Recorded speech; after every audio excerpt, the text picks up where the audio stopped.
Bismillahirrahmanirrahim. Assalamualaikum warahmatullahi wabarakatuh. Alhamdulillahi rabbil alamin. Wassalatu wassalamu ala rasulillahil karimil amin. Nabiyyina Muhammadin wa ala alihi wa sahbihi ajma'in wa ba'd. Faya ahbaballahi wa ahbaba rasulihi sallallahu alaihi wasallam. Usi nafsi wa iyyakum bitaqwallahi faqad fazal muttaqun. Fala tamutunna illa wa antum muslimun. Faqala ta'ala Ya ayyuhalladzina amanu taqullaha haqqa tuqatih wa la tamutunna illa wa antum muslimun. Yang kami hormati, semoga Allah Subhanahu wa taala memuliakan kita semua yang terhubung untuk sama-sama belajar di kesempatan sore hari ini. Izinkan kami mengawali dengan bermohon pada Allah Subhanahu wa taala, semoga kita semua senantiasa dirahmati oleh Allah, dibimbing, diberikan taufik dan diberikan kesempatan untuk mendapatkan syafaat di hari akhirat kelak. Semoga dengan itu amal kita diterima oleh Allah Subhanahu wa taala. Di kesempatan kali ini dari materi yang disampaikan dan juga tadi sempat dibacakan sebagian ayat terkait, yaitu tentang umat yang berbahagia mendapatkan syafaat Nabi Muhammad sallallahu alaihi wasallam. Tentunya kita akan mencoba untuk mengurai itu semua melalui dua bagian utama. Yang pertama, kita akan melihat pengertian syafaat terlebih dahulu secara etimologi, secara bahasa, dan kemudian korelasinya dalam pengertian syariat atau terminologi syariat Islam.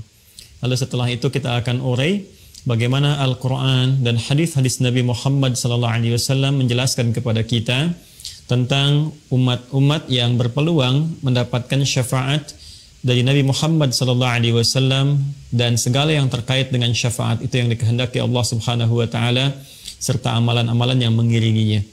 Baik, secara cepat kita ingin sampaikan kata syafaat dalam bahasa Arab itu mulanya berakar dari kata syafa'ah. Kita sering mendengar kata syafa'ah lawan dari kata witir, ya. Jadi seperti ini asalnya. Kalau kita tuliskan syafaat atau asy-syafa'ah begini. Nah, ini akar katanya dari kata syafa', ya. Syafa' ini lawan, ya, dari kata witir. Jadi kita sering mendengar kata witir, sesuatu yang berarti ganjil, ya. Nah, lawannya ini syafa'. Ya, diartikan secara bahasa sesuatu yang genap atau menggenapkan, ya. Juga dia bisa berarti beberapa ragam pengertian yang lain secara bahasa, yaitu sesuatu yang meringankan, ya. Jadi bisa diartikan sesuatu yang menggenapkan atau melengkapi, sesuatu yang meringankan, juga bisa diartikan satu permohonan, ya. Bisa diartikan juga satu pemaafan, at-talab wal iltimas wal af wat takhfif, ya, wat takbir anis syai. Sesuatu yang menggenapkan, meringankan, satu permohonan yang disampaikan atau pemaafan dari sesuatu yang pernah dilakukan. Ini secara bahasa, ya, kata syafa'. Sifatnya atau keadaannya disebut dengan syafaat. Jadi kalau kata kerjanya syafaat, ana syafa'tu hadzal kitab bi kitabin akhar. Saya genapkan buku ini, ya, ada buku yang ganjil, saya genapkan, ya, dengan buku yang lain sehingga menjadi genap, ya. Itu syafa'. Atau kita ingin katakan juga dengan konteks meringankan atau permohonan atau pemaafan dari sesuatu, boleh juga menggunakan kata syafa'. Sifat keadaannya disebut dengan syafaat. Ya, jadi kalau ada satu hal yang kemudian kita genapkan atau permohonan untuk melengkapi atau meringankan sesuatu atau perantara, ya. Jadi juga diartikan wasitatit talab, ya, perantara untuk mendapatkan sesuatu yang diharapkan, bisa perantara untuk memaafkan sesuatu, perantara untuk memohon sesuatu. Nah, ini juga masuk dalam pengertian kata syafaat dari kata syafa' secara kebahasaan, secara etimologi. Dalam pengertian terminologi atau syariat Islam, bila disebutkan kata syafaat dalam pengertian istilah atau terminologi atau istilah dalam fikih Islam, maka Hal ini menunjuk kepada makna yang serupa walaupun mungkin ungkapannya berbeda-beda. Ya, sekali lagi menunjuk kepada makna yang serupa walaupun ungkapannya berbeda-beda dan tidak jauh dari pengertian-pengertian bahasa yang tadi telah disampaikan. Tidak disebutkan syafaat ya kecuali ini permohonan ya untuk bisa mendapatkan pemaafan atau ampunan dari Allah Subhanahu wa taala yang meringankan ya seluruh dosa-dosa atau bahkan menghapuskannya ketika kembali kepada Allah Subhanahu wa taala. Pemberian Allah yang berupa pemaafan, berupa ampunan, berupa perlindungan dari kesalahan-kesalahan yang dilakukan oleh seorang hamba seakan-akan menggenapkan karunia dan rahmat yang dianugerahkan kepada hamba itu. Karena itulah syafaat disebut dengan syafaat karena pada hakikatnya dia menggenapkan rahmat Allah yang diberikan pada seorang hamba. Kemudian dalam saat yang bersamaan syafaat juga merupakan perantara bagi seorang hamba untuk meringankan dosa-dosanya, untuk memaafkan kesalahannya sebagai permohonan pengajuan rahmat dan ampunan kepada Allah Subhanahu wa taala. Nah, bila kita telah dapati pengertian ini, sekarang persoalannya siapa yang mendapatkan syafaat itu? Dari mana syafaat itu berasal? Dan bagaimana kita bisa mendapatinya? Ini yang menjadi concern pembahasan kita dalam kesempatan saat ini. Dan sebelumnya tentu kita akan mengakui bahwa mohon maaf, setiap hamba Allah itu pasti berpeluang melakukan kesalahan. Tidak ada hamba Allah yang tidak punya salah. Ingat ya, sepanjang manusia dan dia bukan nabi, bukan rasul yang punya sifat maksum. Nabi, rasul punya sifat maksum, terjaga dari kesalahan. Kita bukan nabi, bukan rasul. Itu pasti tidak akan lepas dari kesalahan. Karena itu sebutan yang melekat kepada manusia dari 5 nama yang diberikan oleh Allah, salah satunya ada kata bashar. Ya, ada kata bashar. Bashar disebutkan 35 kali dalam Al-Quran. Jadi kita disebut dengan 5 nama. Ada bashar, misalnya, Qul innama ana basyarum mithlukum. Atau Quran surah ke-15 ayat ke-28. Wa idh qala rabbuka lil malaikati inni khaliqum basyara. Ya, disebutkan 35 kali dalam Al-Quran. Kadang disebut dengan ins. Ins disebutkan 18 kali pasangan ini dalam Al-Quran berpasangan dengan jin. Ya ma'syaral jinni wal ins wa ma khalaqtul jinna wal ins. Kadang disebutkan dengan al-insan, ya, wal 'asr innal insana lafi khusr.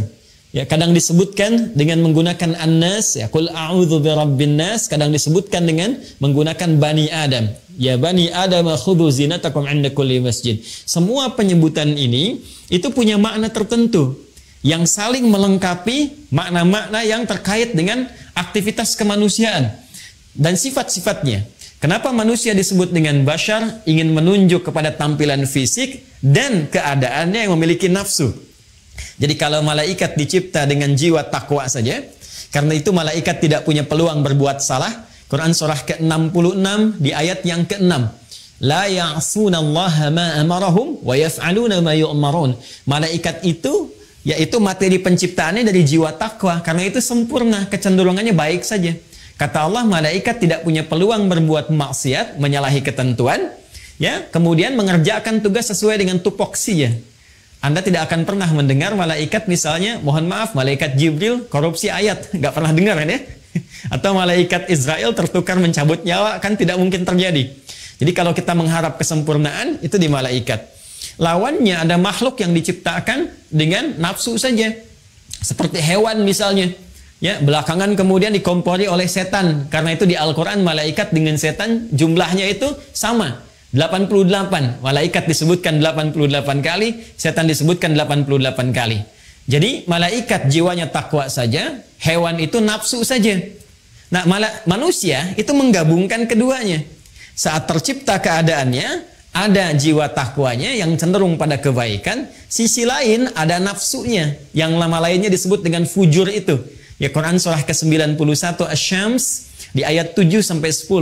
Wa nafsin wa ma sawwaha fa'alhamaha fujuraha wa taqwaha. Jadi setiap yang bernama manusia itu pasti ada dorongan-dorongan kebaikan jiwa takwa.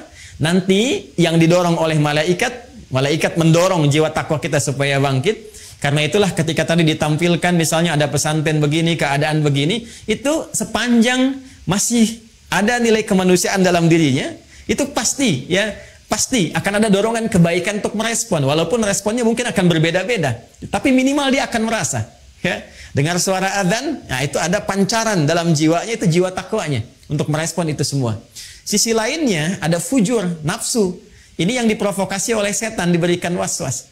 Ya, nafsu ini nanti sebagai lawan dari takwa. Jadi kalau ada sifat jujur, nanti di nafsu ada dusta misalnya. Ya, kalau di takwa ada sabar, di nafsu ada marah. Demikian seterusnya, saling berkompetisi. Nah, yang paling menarik karena dalam diri manusia itu ada nafsu, maka konsekuensi yang terjadi, Quran surah ke-12 Yusuf ayat 53. Wa ma ubarri'u nafsi, innan nafsa la'ammaratum bis-su'. Ya, sungguh aku tidak bisa mengatakan diriku itu orang suci. Kenapa? Karena masih ada nafsu. Sedangkan nafsu kecenderungannya diprovokasi oleh setan untuk mengajak kepada hal-hal yang buruk. Ya, illa ma rahima rabbi, kecuali yang dirahmati Allah. Itu para nabi yang terjaga tadi. Karena itulah, karena manusia memiliki kecenderungan nafsu, tidak lepas dari kesalahan, otomatis dalam kehidupannya pasti berbuat salah. Pasti. Ya. Nah, ketika kita datang ke dunia ini, kemudian kembali kepada Allah Subhanahu wa Ta'ala setelah berpetualang, mencari bekal, berkehidupan, dimanapun kita beraktivitas, pasti ada jejak-jejak kehidupan yang pernah ditapaki oleh sifat takwa, melahirkan kebaikan, itu yang disebut dengan amal saleh. Sisi lain, ada jejak-jejak hitam yang ternoda, yang disebut amal salah itu, yang bersumber dari nafsu. Sekarang siapa yang bisa memastikan saat ini, pada diri kita semua, bahwa kebaikan kita, kesolehan kita, itu lebih besar dibandingkan kesalahan kita? Siapa di antara kita yang bisa memastikan bahwa dalam hidup ini salahnya sedikit? Atau nggak punya salah sama sekali? Sampai sore ini saja, jam 4:05, dari pagi kita bangun sampai sekarang, berapa kali, saya tidak katakan kita, mata ini melihat yang salah berapa kali? Lihat handphone, ya, ternyata ada gambar yang tidak pantas, ada video yang tidak elok untuk dilihat, itu baru mata. Berapa kali pikiran kita berbuat keliru berpikir sampai dengan detik ini? Berapa kali telinga mendengar yang keliru? Ya, sampai ke ujung kaki, kalikan berapa tahun kita menjalani kehidupan, berapa bulan, berapa hari terbayang, dan dalam saat yang bersamaan kita masih mengharapkan surga. Saat bersamaan kita bisa mengharapkan rahmat Allah Subhanahu wa Ta'ala. Nah, dalam rahmat itulah sebelum kita bertanya kepada Allah, Allah memberikan jawaban. Dengan sifat rahmannya, dengan sifat rahimnya, ada peluang-peluang hamba Allah. Sekalipun boleh jadi pernah melakukan kesalahan-kesalahan di muka bumi, atas rahmat Allah tertentu, maka diturunkanlah satu penggenapan dari amalannya yang dengan itu bisa meringankan dosa-dosanya atau bahkan menghapuskannya, memaafkan kesalahannya, dan menjadi perantara untuk mendapatkan rahmat yang terbaik. Itulah yang disebut dengan syafaat. Dan dari sini kemudian di Quran surah Az-Zumar, ya, surah ke-39 di ayat yang ke-44. Ya, Quran surah ke-39. Di ayat yang ke-44 Allah menyampaikan, qulillahu syafa'atu jami'a. Ya, qulillahu syafa'atu jami'a. Allah minta kepada Nabi Muhammad SAW untuk memviralkan. Di bahasa orang sekarang, ya, untuk memviralkan kepada semua umatnya, terus berkelanjutan di setiap generasi, bahwa hey, jangan bersedih, jangan putus asa, karena dari sekian banyak hal yang kita lalui dalam kehidupan, saat berpulang kepada Allah, setiap hamba punya kesempatan untuk meraih penggenapan rahmat dari Allah Subhanahu wa Ta'ala yang bisa meringankan, bahkan menghapuskan dosa-dosanya, kesalahan-kesalahannya, sehingga dengan itu mendapati rahmat Allah Subhanahu wa Ta'ala. Apa kata Allah? Qul, katakan Muhammad sallallahu alaihi wasallam, qulillahu, ya, asy-syafa'atu jami'ah. Masya Allah. Katakan Muhammad sallallahu alaihi wasallam, milik Allah lah. Ini ya. Milik Allah lah asy-syafa'ah. Nah, ini syafaat.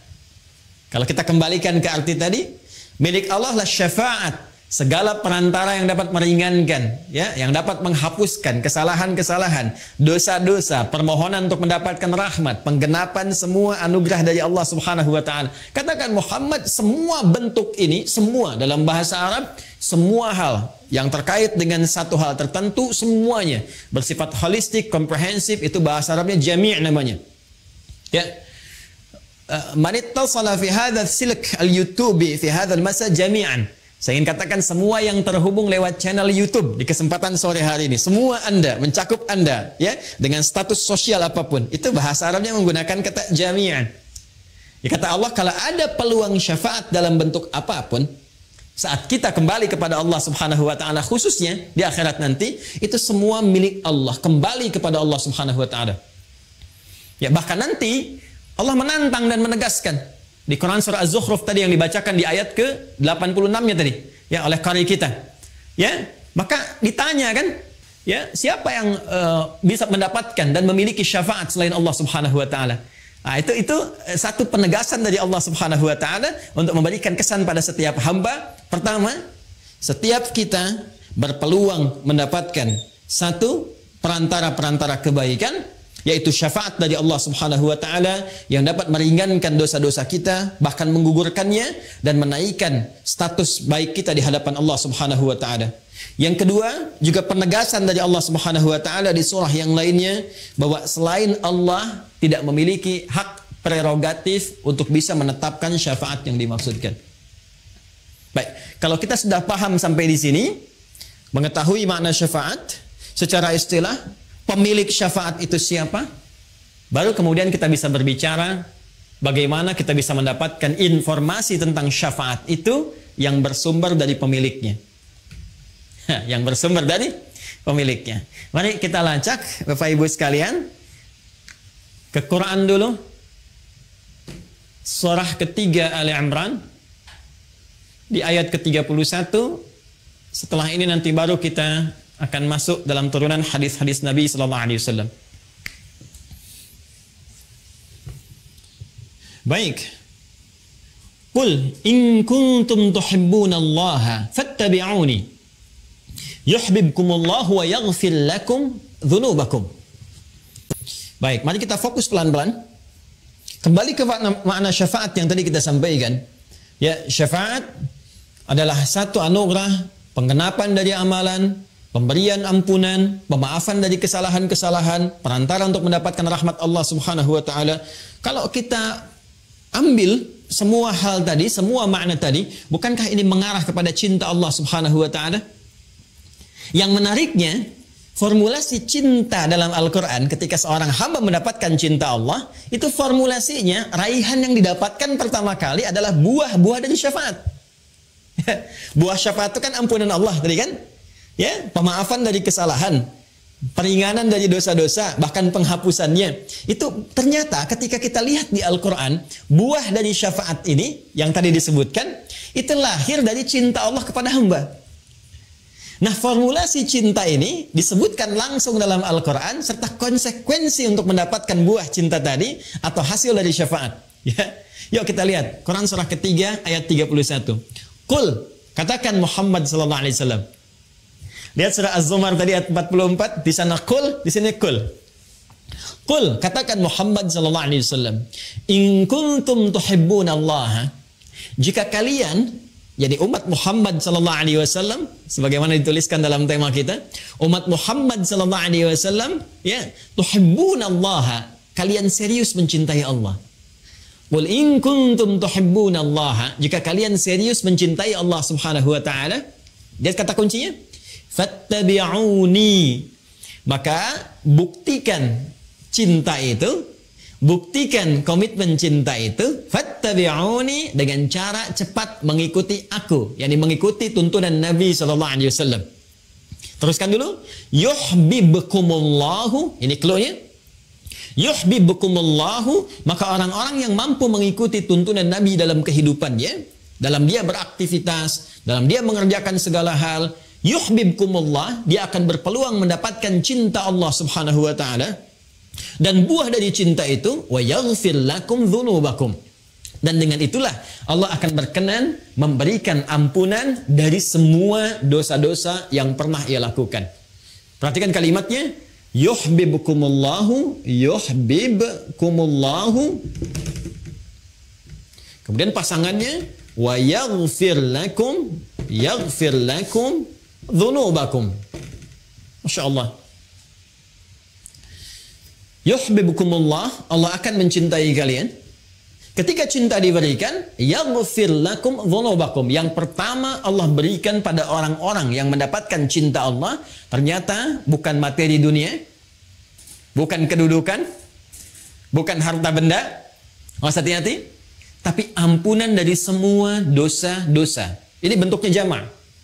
Dzambun itu bentuk tunggalnya, dzunubun bentuk jamaknya. Ketika Allah mencintai seorang hamba, kata Allah yang pertama diberikan ampunan dari semua dosa-dosanya. Bukankah ampunan dari segala dosa itu adalah buah dari syafaat? Ya? Ya kalau kita lihat tuh, ya bagaimana hubungannya tuh, ya gambarannya. Dari syafaat tadi telah kita uraikan, kemudian syafaat gambaran dari cinta Allah. Orang yang cinta Allah diminta untuk membuktikan cintanya dengan mengerjakan amalan tertentu. Lantas turun cinta itu, ketika cinta diberikan, maka buah dari syafaat itu ampunan dari semua dosa yang menggenapkan semua amalan itu diberikan oleh Allah Subhanahu wa taala. Nah, jadi kalau ingin kita katakan siapa yang berpeluang mendapatkan syafaat itu, maka dijawab oleh ayat ini, fattabi'uni, yaitu orang-orang yang mau mengikuti tuntunan atau petunjuk Rasulullah sallallahu alaihi wasallam, Nabi Muhammad sallallahu alaihi wasallam. Ya, karena itu sudah tepat kalau panitia memberikan judul dengan itu syafaat untuk umat Nabi Muhammad sallallahu alaihi wasallam. Ya, itu sudah ada clue-nya di situ. Bagaimana kita bisa mendapatkan syafaat? Syarat pertama ini. Mengikuti tuntunan atau menjadi umat Nabi Muhammad sallallahu alaihi wasallam. Ini bagian yang pertama. Baik, yang kedua, Bapak Ibu sekalian, setelah kita mendapati informasi ini, dan alhamdulillah kita telah masuk dalam frame syafaat yang dimaksudkan. Artinya peluang ini sudah hadir di hadapan kita. Ya, alhamdulillah sampai sore hari ini ya kita memastikan diri menjadi bagian dari umat Nabi Muhammad SAW. Alhamdulillah yang selalu diupdate ya komitmen itu, pernyataan itu 5 kali bahkan dalam sehari sedikitnya. Ya, bukankah dalam setiap sholat kita menegaskan kembali bahwa kita umatnya Nabi Muhammad SAW ya, dengan mengatakan asyhadu an la ilaha illallah wa asyhadu anna Muhammadar Rasulullah. Itu 5 waktu kan dalam sehari. Subuh sekali, zuhur 2 kali sudah 3, asar 2 kali sudah 5, maghrib 2 kali sudah 7, isya 2 kali sudah 9. Jadi paling sedikitnya kita 9 kali itu. Ya, dalam sehari, paling sedikitnya dalam sholat untuk menegaskan bahwa ya Allah, aku menuhankanmu, tiada Tuhan selain engkau, aku siap mengabdi kepadamu dan mengikuti tuntunan Nabi Muhammad SAW yang aku tetapkan sebagai Rasul dan petunjuk-petunjuk darimu yang dibawanya. Nah, jadi alhamdulillah sepanjang kita masih menunaikan salat, sepanjang kita beriman kepada Allah, maka frame kesempatan bingkai yang hadir di hadapan kita untuk mendapatkan kesempatan meraih syafaat itu terbentang luas. Tinggal persoalannya, apakah kita akan masuk ke bingkai syafaat itu?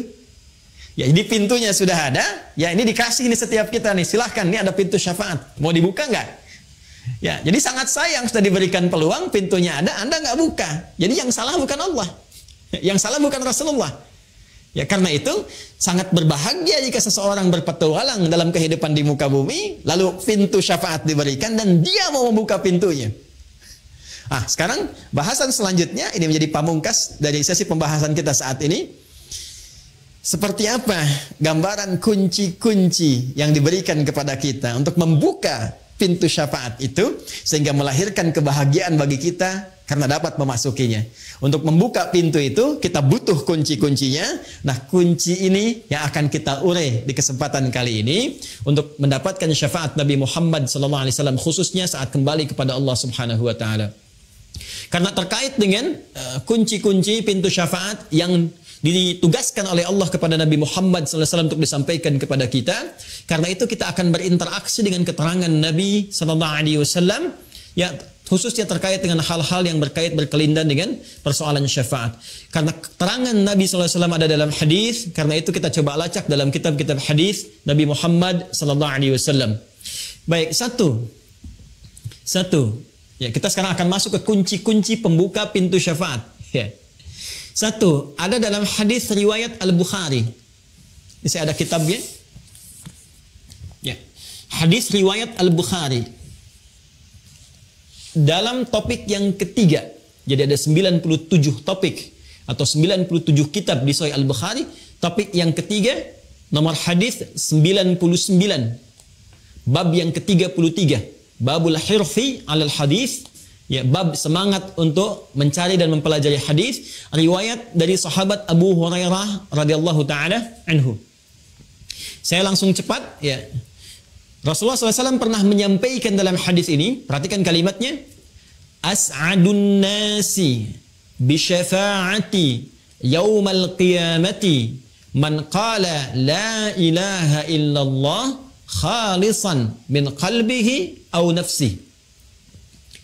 As'adun nasi, orang yang paling bahagia, bisyafa'ati, karena mendapat syafaatku, yaumal qiyamati, di hari kiamat.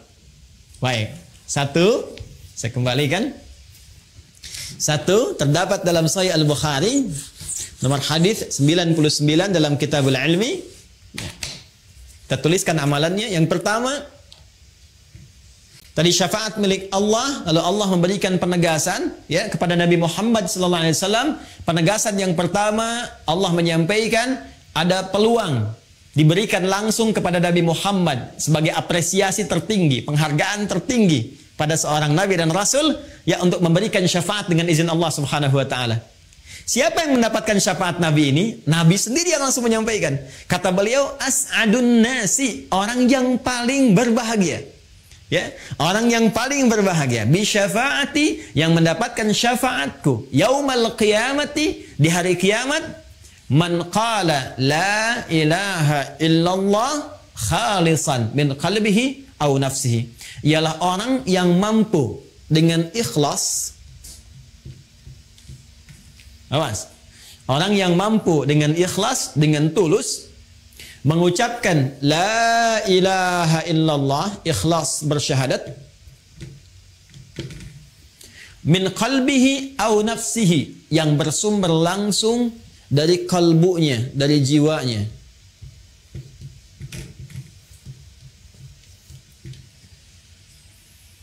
Ini kunci syafaat yang pertama, Bapak Ibu sekalian. Kunci syafaat yang pertama, kalau kita ingin buka pintu syafaat ini, yang utama ini.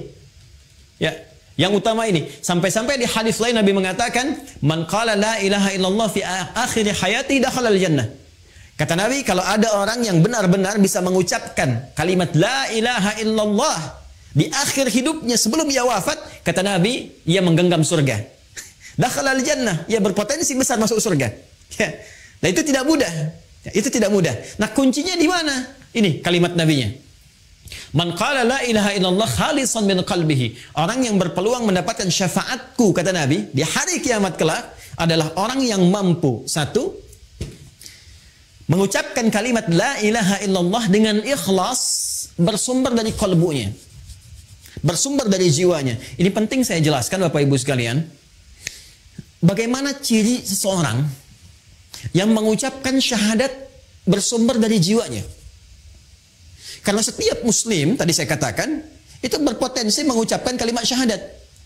Artinya semua orang berpeluang mendapatkan syafaat. Tapi tidak semua yang mengucapkan syahadat di lisannya itu bisa bersumber dari hatinya. Bahkan nanti turun Quran surah ke-49. Quran surah 49 di ayat yang ke-14. Jadi ada orang-orang, sekelompok orang Arab Baduy datang kepada Rasulullah ingin mengatakan, "Ya Rasulullah, kami telah beriman, kami telah mengimplementasikan syahadat di lisan sampai masuk ke dalam qalbu." Turun jawaban. Ya, turun ayat ini mengatakan, qalatil a'rabu amanna. Orang Arab Baduy berkata, datang kepadamu, kami telah beriman dengan benar. Kata Allah, qul lam tu'minu. Katakan Muhammad SAW, kalian belum serius imannya. Walakin qulu aslamna walamma yadkhulul imanu fi qulubikum. Tapi cukup katakan dulu, kalian baru masuk Islam. Bukankah syarat masuk Islam pertama mengucapkan dengan lisan? Asyhadu an la ilaha illallah, kalimat ini. Asyhadu an la ilaha illallah wa asyhadu anna Muhammadar Rasulullah. Itu kan di lisan. Ketika diucapkan di lisan, sah dia sebagai muslim. Tapi persoalannya, apakah kalimat tadi yang disampaikan di lisan mengalir ke dalam jiwa kita? Ke hati kita? Ya, ini ada perbedaannya. Kata Al-Quran langsung ditegaskan, jika syahadat yang diucapkan itu mengalir sampai kepada kejiwanya, ya, maka ini akan melahirkan satu getaran dalam jiwanya, berbentuk sebuah keyakinan tanpa ragu terhadap apa yang ia yakini, yang ia peluk, yaitu Islam. Ya, keyakinan tanpa ragu itulah yang disebut dengan iman namanya. Orangnya disebut dengan mukmin namanya. Nah, ciri-ciri orang yang punya iman, yang bernama mukmin itu, ini punya cirinya. Ketika syahadatnya sampai ke dalam jiwanya, kemudian masuk ke dalam jiwa takwanya, yang tadi saya sebutkan di awal, dia menjadi mukmin, bukan sekedar muslim, ya, dia punya iman, keyakinan tanpa ragu dalam jiwanya, maka getaran keimanan ini itu akan menjadi cahaya yang memberikan bimbingan kepada setiap anggota tubuhnya untuk melakukan perbuatan sesuai dengan bimbingan imannya. Perbuatan dalam bahasa Arab disebut dengan amal. Bimbingan iman yang mengiringi perbuatan itu, yang ditetapkan, disetujui oleh Allah, dianggap baik oleh Allah, disebut dengan salih namanya. Maka muncullah di sini istilah amal saleh. Amal saleh. Karena itu setiap kita menemukan kalimat iman dalam Al-Quran, itu seringkali diiringi dengan kata amal saleh. Sekarang tiba waktu asar kan? Tadi kan kita salat asar ya? Sekarang surah Al-Asr, lihat ayat surah ke-103. Wal asr. Ya, wal asr. Aku bersumpah kata Allah demi kesempatan waktu yang diberikan pada setiap hamba. Asar itu bukan sore. Asar itu setiap kesempatan yang diberikan oleh Allah kepada kita untuk beraktivitas. Innal insana lafi khusr. Setiap manusia itu berpeluang rugi karena tak mampu menggunakan kesempatan yang aku berikan, kata Allah, untuk meniti aktivitas yang baik. Illal ladzina amanu, kecuali orang-orang yang menjadikan waktu tadi sebagai momentum untuk mengkreasikan dengan imannya. Illal ladzina amanu, disebut iman dulu. Lalu setelah dia punya iman, apa dampaknya? Wa amilus salihat. Iman itu akan membimbing dia untuk mengerjakan semua perbuatan-perbuatan baik. Karena itulah Bapak Ibu sekalian, orang yang berucap dengan lisannya syahadu an la ilaha illallah, kemudian sampai kepada jiwanya secara tulus, secara ikhlas, itu akan tampak semua karakternya dari setiap perilakunya. Jadi kalau kita ingin mengecek apakah keimanan sudah sampai kepada jiwa, itu bisa dilihat dari perilaku kita. Apakah iman itu memancarkan cahaya yang membimbing anggota tubuh kita untuk bersikap? Akan kelihatan. Akan nampak dari perilaku seseorang. Sekarang kita cek. Di dalam Al-Quran, itu semua fungsi tubuh kita, itu seringkali didampingi dengan pendampingan iman. Kita lihat Quran surah ke-24 misalnya, ya, ayat 30 untuk laki-laki, 31 untuk perempuan, ketika menyebutkan fungsi mata. Qul lil mu'minina yaghuddu min absarihim. Katakan Muhammad sallallahu alaihi wasallam, pria-pria yang beriman itu pasti matanya hanya digunakan menatap yang baik saja. Bila yang ditatap itu tak baik, dia akan palingkan pandangannya. Quran surah ke-49 ayat 11 sampai 12. Ya ayyuhalladzina amanu, hai semua orang yang beriman, la yasra qaumin qaum, jangan gunakan lisanmu untuk berkata yang tidak baik, apalagi mencela orang lain. La yaghtab ba'dukum ba'dha, jangan bikin hoax, jangan bergibah. Ya, dari mata, dari mulut, lisan, tangan sampai ujung kaki. Ternyata ketika ini akan disebutkan fungsinya, perilakunya, Allah lebih dulu menyebutkan tentang ini, cahaya imannya. Jadi mata orang beriman ketika digunakan pasti akan menatap yang baik-baik. Lisan orang beriman pasti akan bertutur yang baik-baik. Tangan orang beriman menggenggam yang baik sampai ujung kakinya. Nah, semua kebaikan yang dikerjakan karena petunjuk iman itu yang disebut dengan amal saleh. Jadi kalau ada orang yang ingin masuk dalam pintu syafaat, mendapatkan kunci yang pertama, secara singkat rumusnya adalah ini, la ilaha illallah dengan ikhlas yang ditandai dengan meningkatkan amal soleh dalam kehidupannya. Jadi kalau ada, mohon izin, mohon maaf ya, menu amal soleh yang dibentangkan di Al-Quran atau dalam hadis-hadis Nabi Sallallahu Alaihi Wasallam, baik itu misalnya salatkah, infakkah, sedekahkah, interaksi dengan Al-Qur'ankah, pada hakikatnya Bapak Ibu sekalian, itu adalah wasilah terbaik untuk mendapatkan syafaat kelak. Ya. Jadi kalau Anda bertanya bagaimana cara mendapatkan syafaat dari Nabi Sallallahu Alaihi Wasallam, hal yang pertama yang kita lakukan adalah, ayo kumpulkan amal soleh. Buru peluang amal soleh yang masih ada peluang kita dapatkan sepanjang kehidupan Allah berikan kepada kita. Ya, jadi ini kunci yang pertama, seseorang yang ingin mendapatkan syafaat dari Nabi Muhammad SAW khususnya, maka rumus umum yang pertama, sekali lagi saya katakan rumus umum yang pertama, artinya semua orang berpeluang mendapatkannya, ya, adalah mengumpulkan amal soleh dari semua peluang yang dibentangkan kepada kita dalam konteks kehidupan kita pada saat ini. Jadi silahkan Pak, ya, kalau nanti tiba waktu salat, ya kita membacanya bukan sekedar kewajiban, ini peluang saya mendapat syafaat nih.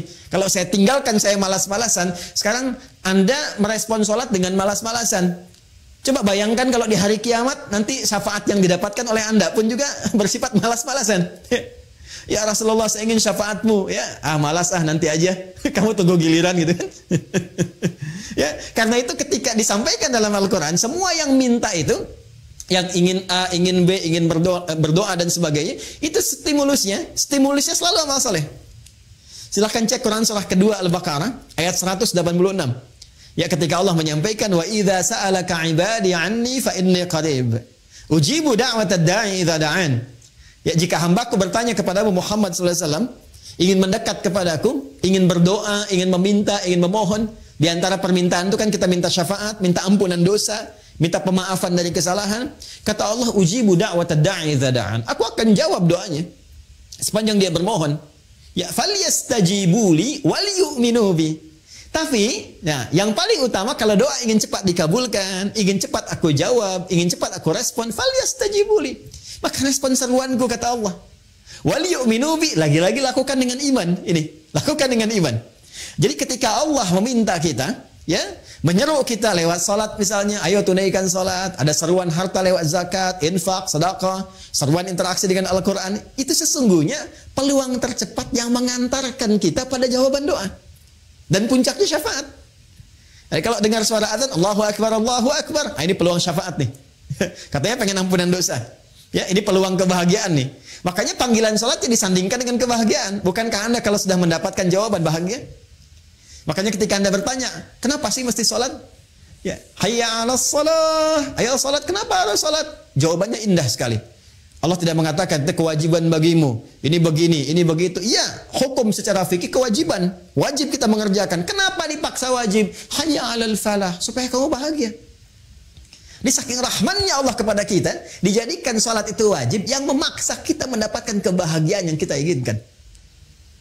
Nah, ini yang pertama ya. Jadi ini rumus umum yang pertama, orang-orang yang berpotensi bahagia mendapatkan syafaat dari Nabi Muhammad SAW di kalangan umatnya, yaitu orang yang pertama gemar mengumpulkan amal saleh dalam misi kehidupannya. Nah, sekarang kita masuk pada yang kedua, yang spesial. Kita balik bertanya, ya Rasulullah SAW, kalau saya ingin mendapatkan kunci cepat, shortcutnya, ya biasanya kan orang pengen yang istimewa, yang cepat, ya, yang bisa lewat dengan cepat, ya, bisa bypass dan sebagainya. Ada nggak? Maka disinilah setelah yang umum dirincilah amalan-amalan spesifik yang mempercepat seseorang bisa mendapatkan syafaat. Baik, yang pertama, mari kita kembalikan ke hadis Nabi Sallallahu Alaihi Wasallam. Qala Rasulullah sallallahu alaihi wasallam bima ma'na aulan nasi bi syafa'ati yaumal qiyamati aktsaruhum alayya salatan. Baik, tadi amalan umum, sekarang kita masuk kepada amalan cepatnya yang khusus. Orang yang paling utama, kata Nabi, aulan nasi, orang yang paling utama bi syafa'ati yaumal qiyamati, untuk mendapatkan syafaatku di hari kiamat, aktsaruhum alayya salatan, yaitu orang yang paling banyak di antara mereka bersolawat kepadaku, kata Nabi Muhammad sallallahu alaihi wasallam. Jadi kalau tadi masih umum sifatnya amal saleh, insyaallah ya, Kalau tadi masih umum, sifatnya amal soleh, jadi amal soleh apa saja bisa salat, yang harta zakat, infak, sedekah dan sebagainya. Sekarang mulai khusus. Ya. Yang kedua adalah salawat kepada Rasulullah sallallahu alaihi wasallam, Muhammad sallallahu alaihi wasallam. Allahumma salli ala sayyidina Muhammad wa ala alihi wa sahbihi. Allahumma salli ala sayyidina Muhammad. Kita bacakan. Ternyata manfaat salawat itu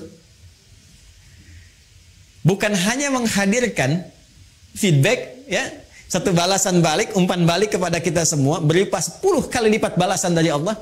Kan di hadis lain Nabi mengatakan, "Man shalla alayya salatan wahida, sallallahu alaihi asyra salawat." Siapa yang bersalawat kepada aku sekali salawat, maka Allah akan membalas kepada dirinya 10 kali lipat. 10 kali. Ini agak tajam ya, kita secara ilmiah kita tunjukkan. Perhatikan baik-baik. Kalau ada yang mengatakan begini, misalnya itu nabinya umat Islam aja masih belum selamat, masih butuh salawat dari umatnya. Ini menunjukkan belum paham, ya, belum memahami esensi dari salawat. Ya, esensi salawat itu pada hakikatnya bukan untuk Nabi Muhammad, tapi kemuliaan Nabi itu yang melahirkan aura kebaikan yang dampaknya diberikan kepada kita. Jadi sebetulnya saat kita sedang bersolawat, ya itu kembali kepada kita manfaatnya. Menunjukkan kecintaan kepada Rasulullah itu melahirkan rahmat Allah, yang rahmat itu diberikan kepada kita 10 kali lipat dari ucapan yang kita sampaikan. Ya. Jadi hakikat dari solawat itu sesungguhnya untuk menghadirkan pahala dari amalan kita yang kembali kepada kita 10 kali lipat, Masya Allah. Di begitu Anda mengatakan di hari ini sekali Allahumma shalli ala sayyidina Muhammad misalnya, itu langsung diberikan ganjaran, ya, balasan oleh Allah 10 kali dari apa yang kita lakukan. Nah, pertanyaannya, apa bentuk balasan yang Allah berikan itu dari kalimat sholawat yang kita ucapkan? Bapak Ibu sekalian, sholawat itu bentuknya banyak nanti. Ya, ada sholawat dari Allah diantaranya, ada sholawat dari malaikat diantaranya. Ya, innallaha malaikatahu yusalluna 'alan nabi. Sungguh Allah Subhanahu wa taala dan para malaikat bersalawat, ya, kepada Nabi sallallahu alaihi wasallam. Jadi salawatnya Allah kepada Nabi, ya, salawatnya malaikat kepada Nabi itu dibedakan, ya. Itu beda tingkatan pemahaman dengan apa yang diberikan kepada kita, ya. Itu nanti maknanya bisa berbeda, ya, maknanya bisa berbeda. Nah, salawat dari Allah yang diberikan kepada setiap hamba secara umum. Ya, secara umum. Itu kita temukan di Quran surah kedua di ayat 157. Baik. Ulaika alaihim salawatum mir rabbihim wa rahmah. Wa ulaika humul muhtadun. Ada golongan-golongan yang mendapat ujian dari Allah, kemudian mereka bersabar dan mereka mendapat salawat dari Allah. Nah, sekarang apa pengertian salawat dari Allah itu? Langsung ditafsir dengan ayat Al-Quran. Perhatikan kalimatnya, dijelaskan oleh Allah, ulaika alaihim salawatum mir rabbihim, mereka itulah orang-orang yang mendapatkan salawat dari Allah Subhanahu wa taala, wa rahmah, dan rahmat. Jadi bentuk salawat yang pertama itu bisa berupa rahmat. Sedangkan puncak rahmat itu, puncaknya itu ampunan Allah. Ya. Puncak dari rahmat Allah yang diberikan kepada hamba itu ampunan dari semua dosa. Masih ingat Bapak Ibu, tadi di awal saya katakan, ya, surah tentang syafaat itu yang punya Allah, bukankah di surat Az-Zumar di ayat 44 itu? Sekarang perhatikan Quran di surat yang sama, Quran surah ke-39 di ayat ke-53. Ayat ini turun merespon tentang seorang yang telah melakukan dosa besar, yang dia merasa putus asa. Oh, ini saya dapat nggak ampunan dari Allah nih? Diampuni nggak dosa ini nih? Dosa saya terlalu besar ini, terlalu banyak kesalahan yang saya perbuat. Tiba kemudian datang kepada Rasulullah turun ayat ini. Qul ya ibadiyalladzina asrafu ala anfusihim. Katakan Muhammad sallallahu alaihi wasallam kepada hamba-Ku yang merasa israf. Mereka berbuat kesalahan yang sudah banyak dilakukan. Matanya, lisannya, telinganya, tubuhnya banyak berbuat maksiat dalam kehidupan. La taqnatu mir rahmatillah. Jangan putus asa untuk mendapatkan rahmat Allah Subhanahu wa taala. Innallaha yaghfiru dzunuba jami'a. Kalau Allah sudah berikan rahmatnya, maka Allah ampuni semua dosa-dosa yang melekat pada hambanya. Jadi puncak ampunan Allah kepada seorang hamba yang berbuat banyak maksiat dan dia mau kembali kepada Allah adalah apa yang diberikan berupa ampunan total yang disebut dengan rahmat. Ya, sehingga ada yang mengartikan salawat dari Allah itu sifatnya ampunan, maghfirah, dan puncak dari maghfirah adalah rahmat. Ya, sedangkan rahmat itu disatukan dalam konsep salawatullah, salawat dari Allah. Quran surah kedua ayat 157. Ulaika alaihim salawatun rabbihim wa rahmah. Ya, sedangkan untuk mendapatkan salawat Allah ini cara cepatnya, shortcutnya kata Nabi, salawat pada Rasulullah. Ya. Siapa yang satu kali salawat kepada Nabi, maka Allah memberikan salawatnya 10 kali kepadanya. Masya Allah. Dalam sehari Allah turunkan rahmatnya kepada seorang hamba. Ya, saya rahmati engkau, saya ampuni dosamu, saya maafkan kesalahanmu. Jika ia tulus mengucapkan itu dalam kesehariannya. Ya, karena itu orang-orang soleh di masa lalu, bukan hanya ulama Pak, Bu. Ya, bukan hanya ulama, sampai ke level-level pemimpin. Ya, itu ada level pemimpin di masa era Turki Utsmani itu yang sehari itu bisa ribuan salawat kepada Nabi. Ya, Allahumma salli ala sayyidina Muhammad, Allahumma salli ala sayyidina Muhammad di sela-sela yang senggang. Ya, Anda sambil kerjakan tugas, sambil bekerja yang kira-kira waktunya luang, perbanyak sholawat, sambil nunggu misalnya waktu sholat, perbanyak sholawat. Ternyata di antara manfaatnya ini berpeluang untuk mendekatkan kita meraih syafaat dari Rasulullah sallallahu alaihi wasallam. Ya, dan jalur dalilnya telah saya sebutkan. 3, saya agak cepat ya. Nanti kita berikan 3 atau 4 saja ya. Setelah itu mungkin ada satu sesi sedikit waktu untuk kita berdiskusi, saya perkenankan ya. 3 dengan cepat. Nah, jadi ini amalan umum, amalan khusus salawat, amalan khusus lagi yang ketiga. Ini yang paling menarik. Ini yang sangat banyak ini ya. Ini banyak dan ini bisa menambah syafaat lagi. Ya, kalau yang ini kan tadi ya Allah berikan lewat Nabi Muhammad, ya kan? Ya, kemudian juga peluang ini salawat kepada Nabi Muhammad SAW. Yang ketiga ini kalau kita lakukan selain Nabi Muhammad SAW yang diizinkan oleh Allah memberikan syafaat kepada pelakunya ini amalannya sekaligus memberi syafaat kepadanya. Ya. Jadi kalau kita bersalawat kan bukan salawatnya, ya kan? Ya, Rasulullah memberikan syafaat, ya diizinkan oleh Allah dengan salawat itu. Kalau ini tidak, kita mengerjakan amalannya, amalan itu dengan izin Allah memberikan syafaat kepada kita. Ya, bentuk amalannya. Apa itu? Interaksi dengan Al-Quran.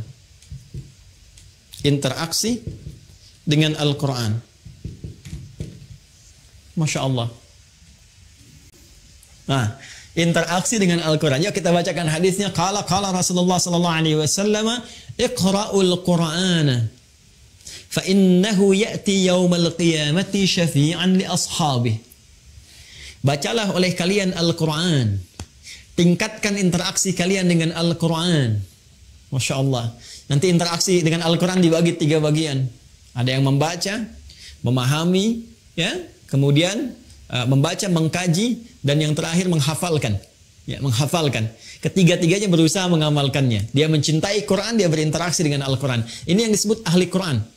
Ya, jangan salah paham ya Bapak Ibu ya. Ahli Quran itu bukan dibatasi yang hafal 30 juz, bukan. Ahli Quran itu yang punya kecintaan terhadap Quran dan bentuknya macam-macam. Ada dia belum hafal tapi rajin ngaji gitu. Rajin tiap hari. Satu hari ada yang 1 juz, satu hari ada yang 2 juz, satu hari ada yang 5 juz. Terus dia baca, bahkan meninggalnya pun sedang pegang mushaf. Ada yang begitu, Masya Allah. Ya. Ada lagi ahli Quran yang dia senang mengkaji. Hari ini aku ingin tahu makna surat Al-Duha. Besok aku ingin riset surat Al-Insyirah. Rajin dia. Kaji. Yang ketiga ada ahli Quran yang Alhamdulillah, Masya Allah, sekarang sedang banyak meningkat di Indonesia. Menjadi ahli Quran yang menghafal Al-Quran, penghafal Quran. Quranun yamshi, Quran yang berjalan di muka bumi. Ya, dia menghafal, berinvestasi waktunya untuk mendekat kepada Allah lewat Al-Quran. Ternyata itu luar biasa. Kata Nabi, Iqra'ul Qur'ana, berinteraksilah kalian dengan Al-Quran, minimal kalian perbanyak bacaan Al-Quran itu. Fa innahu ya'ti yaumal qiyamati syafi'an li ashabi. Karena sesungguhnya Al-Quran itu sendiri, akan datang di hari kiamat, ya, kemudian memberikan syafaat kepada sahabat-sahabatnya. Siapa sahabat Al-Quran itu? Tadi yang saya sebutkan. Sahabat itu kan dari kata sahiba, sesuatu yang dekat, lekat. Orang yang lekat, cinta dengan Al-Quran, gak mau pisah dengan Al-Quran. Tiap hari kalau gak baca hatinya gersang, gelisah. Kalau dia gak ngaji, gak enak perasaan, ada yang hilang. Ya kan? Kalau dia nggak murajaah, ada yang nggak enak. Itu yang seperti itu, Qurannya nanti, ya itu akan jadi syafaat bagi dia di hari kiamat. Bahkan hadis tentang ini begitu rinci. Kalau kita lihat di At-Tirmidzi misalnya, ya di At-Tirmidzi hadisnya lebih jelas sekali. Ya ketika nanti akan dihisab di hari kiamat, itu selain diberikan pahala yang sangat luar biasa, satu hurufnya 10, man qara'a harfan min kitabillahi falahu asyru hasanat. Siapa yang membaca satu huruf di kitabullah itu, di Al-Quran, dibalas dengan 10 kebaikan. Ya, langsung. Nanti saat kembali kepada Allah, Qurannya berkata, Allahumma halli. Ya, sebelum ditempatkan dia ke surga dengan izin Allah Subhanahu wa taala ketika mendapat rahmatnya, kata Allah, ya, itu langsung Qurannya memohon kepada Allah, Allahumma halli, ya Allah, berikan hiasan pada dirinya, bedakan dengan yang bukan ahli Al-Quran. Ya, maka dipakaikan kepadanya mahkota kehormatan, tajul karamah. Diberikan mahkota. Ya, kemudian diperintahkan orang tua atau fasilitator yang menjadikan dia senang dengan Al-Quran, yang sama-sama mendapat rahmat Allah, diberikan pula. Kemudian Al-Qurannya berkata, ya Allah tambahkan lagi kepadanya. Ya, tambahkan kepada yang ahli Quran tadi, bedakan dengan fasilitator. Fayul basu ilaihi libasal karamah, maka dipakaikan jubah kehormatan. Jadi dia pakai mahkota kehormatan, pakai jubah kehormatan, dan dahsyatnya ketika akan masuk ke dalam surga setelah mendapatkan syafaat tadi yang Allah izinkan, itu turun langsung ayat menyampaikan. Di Quran surah ke-13 Ar-Ra'd ayat 23 sampai 24. Itu diparadekan, disambut oleh semua para malaikat di depan pintu surga. Jannatu 'adnin yadkhulunaha wa man salaha min abaihim wa azwajihim wa dhurriyyatihim wal malaikatu yadkhuluna 'alaihim min kulli bab. Salamun 'alaikum bima sabartum fa ni'ma 'uqbaddar. Fa ni'ma 'uqbaddar. Ya, kata Allah, ada nanti golongan sekeluarga besar, sekelompok akan masuk surga dari surga Aden. Kemudian disambut oleh para malaikat di depan pintu surga. Malaikat melewati. Kata malaikat, selamat ya, kalian telah sabar berjuang untuk mendapatkan kemuliaan ini. Sekarang silahkan nikmati tempat terindah yang paling nikmat yang belum pernah dijamah oleh siapapun dari makhluk Allah Subhanahu wa taala. Ahli Quran. Ahli Quran. Ya, bahkan nanti di hadis lain, ya, di hadis lain, Anda yang baru sampai Al-Baqarah saja dengan Ali Imran, itu diapresiasi langsung oleh Allah. Al-Qurannya itu, Al-Baqarah, Ali Imrannya menjadi pelindung kita di Yaumil Mahsyar. Syafaat pertama yang didahulukan. Itu kalau sudah begitu tanda-tanda kebaikan. Kan di hadis umum itu cuma 7 golongan kan? Masih dengar? Ya, masih ingat? Sab'atun yadhilluhumullahu fi dhillin yauma la dhilla illa dhilluh.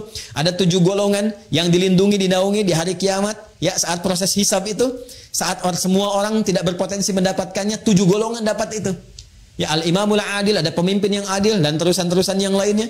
Ya, tapi dari sekian banyak 7 golongan itu, ada orang yang punya khusus, spesifik, naungan khusus. Jadi kalau dia keluar dari naungan besar itu pun masih ada naungannya sendiri. Siapa itu? Adalah orang yang menjadi kerabat surah Al-Baqarah dan surah Ali Imran. Iqra'uz Zahrawaini, kata Nabi. Banyak-banyakin kalian dekat-dekat dengan surah Al-Baqarah dan Ali Imran, Zahrawaini.